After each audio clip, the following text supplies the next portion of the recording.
dad cilmiyeedkan ku saabsanaa xagjirnimada iyo si lagu daweyn karo waxa soo qabanqaabiya xarunta aragtis dhaafsiga ee Irshaad iyadoo ay ka soo qayb galeen culimaadudiin aqoon-yahano iyo haween waxa goobta laga soo jeediyay muxaadarooyin lagu muujinayay sida lagu daweyn karo xagjirnimada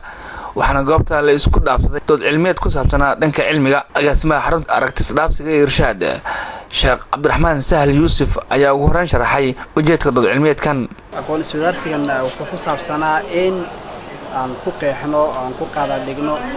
quluwiga ama xagjirnimada waxa uu yahay iyo asbaabaha keena iyo waxyaabaha lagu daweyn karo waxaan la soconaa in shacabka Soomaaliyeed waqtigan hadda lagu jiro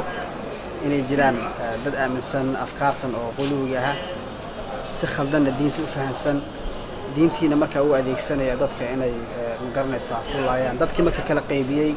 oo arkaba dadku inay muslimiin ahayn ayaga kaligood inay muslimiin yihiin ayaga kaligood inay diinta ay fahamsan yihiin arrinta waa arrin khaldan waa mid aan ka digayno Sheekh Umar Idris gudoomiyaha hay'adda culimada Soomaaliyeed Sheekh Bashiir Ahmed Salaad iyo Sheekh Cabdiqaadir Somo afayeenka culimaadudiinka Ahlus-Sunna wal Jamaaca oo muxaadarooyinka intooda badan soo jeedintooda lahaa ayaa sharaxay sababta xagjirnimada iyo sidoo kale waxa lagu daweyn karo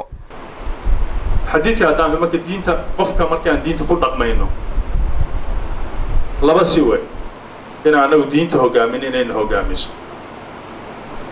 haddaan anagu diinta hogaamina waan lumaynaa waan dhahna diinta hor soconaynaa hadday diintuna hogaamiso lama baadiyoobahay man qaada diina qalaa wa qawa qofkii asaga diinta hogaamiyo quluuna wuu ku dhici waxaa way wuuna baadiyoobayaa waxay noqonaysaa marka diinta aadaab aad adigu isticmaasho wax ku goosatay ku noqonaysaa quluwigeena annagana haystaa caalamka ayuu ka mid yahay mid annaga noo gaara ma jiro caalamkuu ka mid yahay asbaabaha ka jira caalamka quluwigaani waa quluwi caalami ah weeyaan fikirkan qaacida dheh ama hadda midkan kaloo maaragtay asna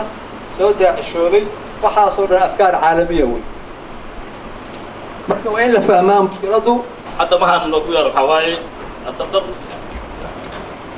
sida Sheekh Bashiir uu sheegay hadda xoogay si fiican isla wada garamaayo laakiin dil waxaan aan u fiirno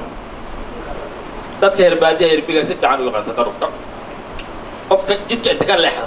shabsada wadadarif leeyahay qofka shabsada agaasimaha xarunta aragtis dhaafsiga ee Irshaad Sheekh Cabdiraxmaan Sahal Yuusuf ayaa dhankiisa ka hadlay ugu dambeyn sida loo gudbin karo iyo cid loo baahan yahay in dadkan waxa ka saarto waxa laga bixi karaa dadku inay wax bartaan inay culimada ay la xiriiraan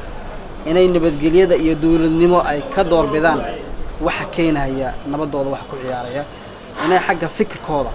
iyo dhinac kasta inay ka dadaalaan oo wax ay bartaan furaha qofku uu kaga badbaadi karo weeye inuu ku dhaco